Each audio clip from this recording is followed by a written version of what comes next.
The wedding reception was perfect. Too perfect. White linens, crystal glasses, a string quartet drifting through the air like something out of a lifestyle magazine. My sister Melissa had planned every detail with the kind of precision that came from wanting everything to look right.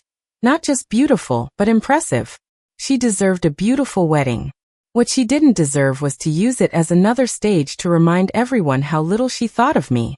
And I want to thank my family, Melissa said, smiling into the microphone as the room quieted. Especially our parents, who supported me all through law school. Applause followed. She paused, letting it land. Unlike some people, she continued lightly, I chose a stable path.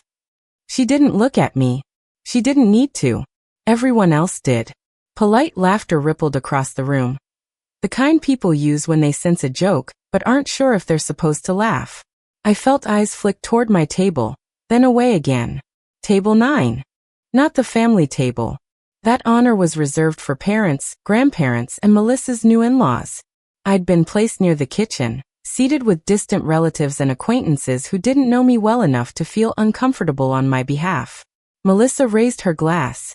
To real careers. To doing things the right way. To stability and success. The room applauded. At the head table, my parents beamed.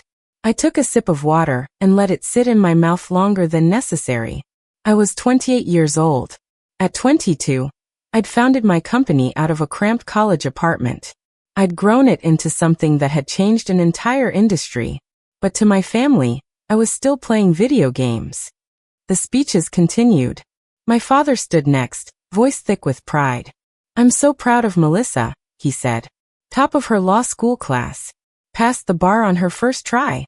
Landed a position at Whitmore and Associates. More applause. That, he added, pausing just long enough to be deliberate, is the kind of achievement that makes a parent proud.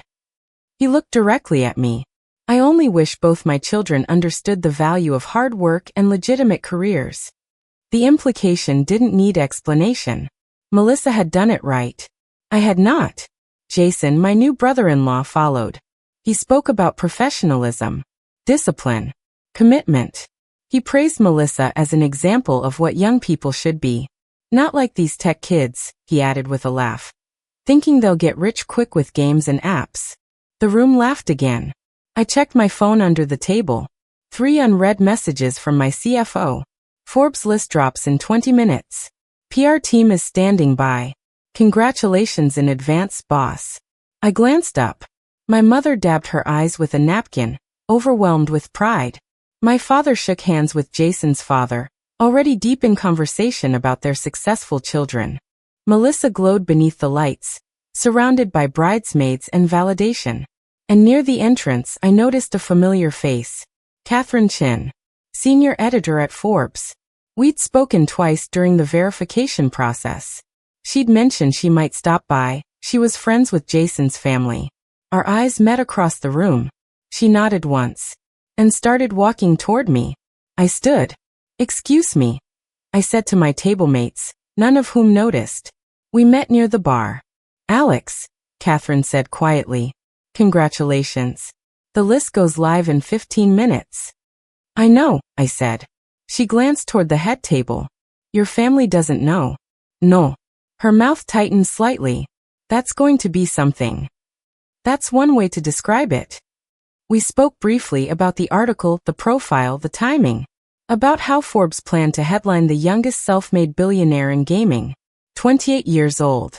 Net worth $2. 1 billion. Company valuation. $8. 5 billion. But none of that belonged in this room yet. Catherine checked her phone. It's live. Within seconds I felt it. A shift. A ripple. At first, just a few guests glancing down at their screens. Then double takes. Brows furrowing. Whispered conversations. More phones appeared. The energy changed, not loud, not dramatic, but unmistakable. People were reading something. And then they were looking at me. Melissa was still laughing by the cake, unaware. My parents were still basking. Jason was mid-conversation. Then someone at the head table checked their phone. Jason's father. I saw his expression freeze. He leaned over and showed my dad the screen. Dad's face drained of color. He took the phone.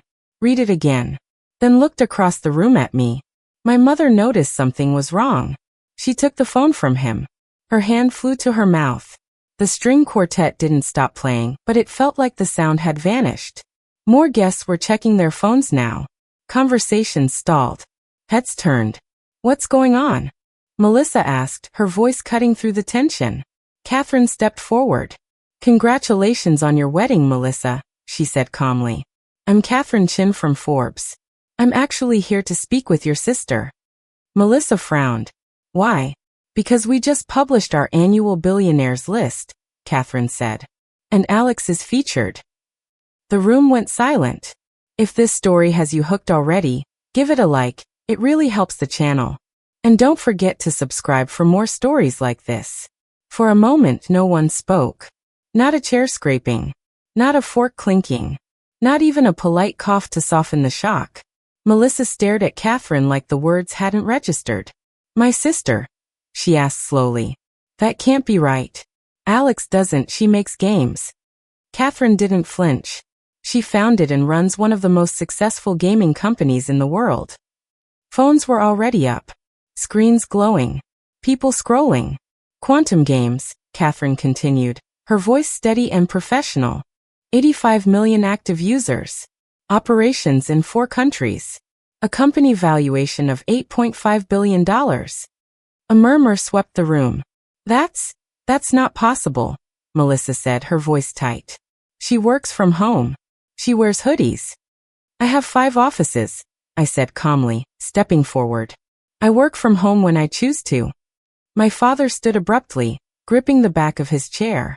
Alex, he said, voice unsteady. Is this true? Yes. My mother was already scrolling through the article someone had shoved into her hands. This says you have over 1,000 employees. 1,200. I corrected. We just added a team in Tokyo. She looked up at me like she was seeing a stranger. And your worth, her voice trailed off. As of this morning's valuation, I said evenly, $2.1 billion. The number hit the room like a dropped plate. Jason shook his head. This doesn't make sense.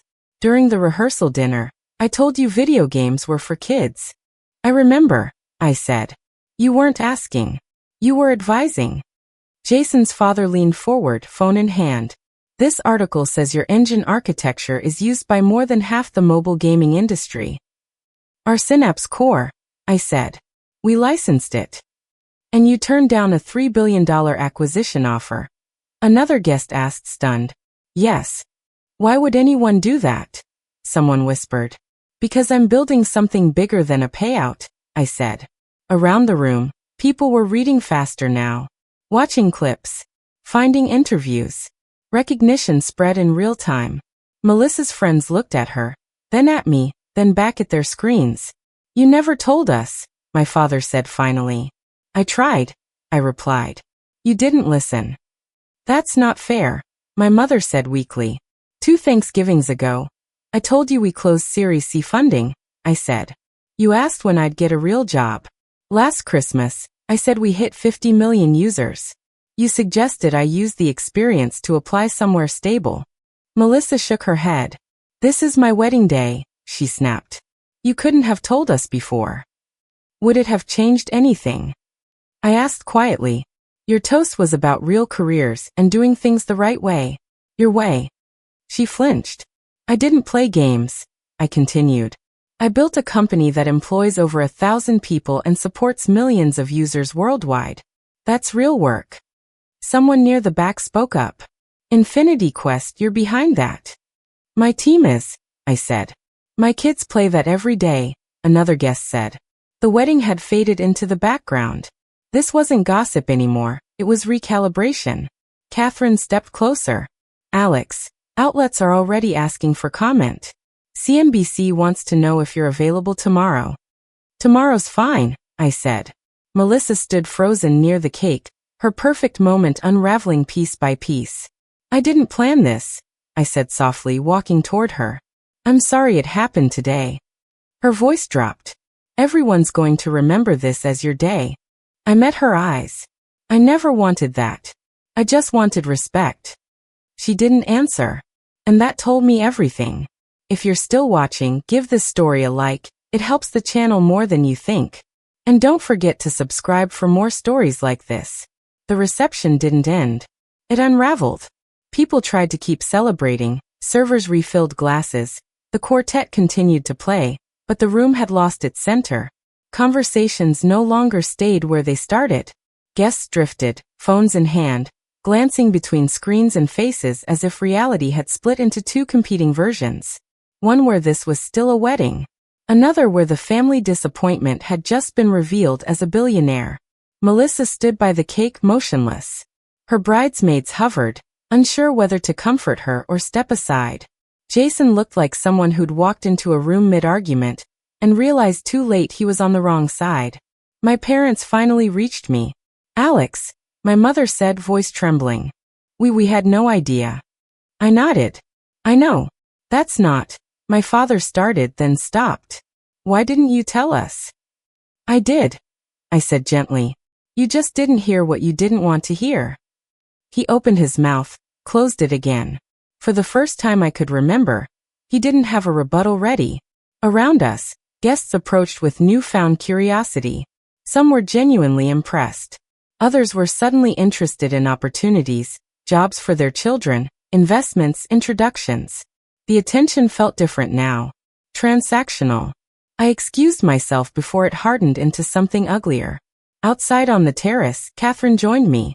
"For what it's worth," she said, "the engagement on the article is massive. People connect with this story." "I didn't build the company for that," I replied. "I know," she said. "That's why it works." She left me there with the night air and the distant hum of celebration I no longer belonged to. Melissa found me a few minutes later. Her dress was immaculate. Her expression wasn't. "You let us treat you like you were failing," she said, anger and hurt tangling together. "You sat there while we talked about real careers." "I didn't let you," I said quietly. "I trusted you." She looked away. "Everyone's going to remember my wedding for this." I considered that. People remember weddings for a lot of reasons. This just happened to reveal a truth you didn't want to see. "That's not fair," she said. "No," I agreed. "It isn't. But it is honest." She didn't argue. I left before the final dance. On the ride home, my phone lit up, texts from relatives I hadn't spoken to in years. Congratulations. Requests. Invitations. I didn't answer. The next morning, I did the interview Catherine had mentioned. We talked about technology, growth, responsibility. When the host asked about my family, I didn't take the bait. "It's complicated," I said. They had a narrow definition of success. I chose a different one. "Did it hurt?" the host asked. "Yes," I answered. "But it taught me something important. You can't build your life waiting for permission from people who don't understand your vision." The interview aired. The response was overwhelming. Then my mother called. "We watched," she said softly. "All of it." I waited. "We were wrong," she continued. "We thought stability looked one way. We didn't bother to learn yours."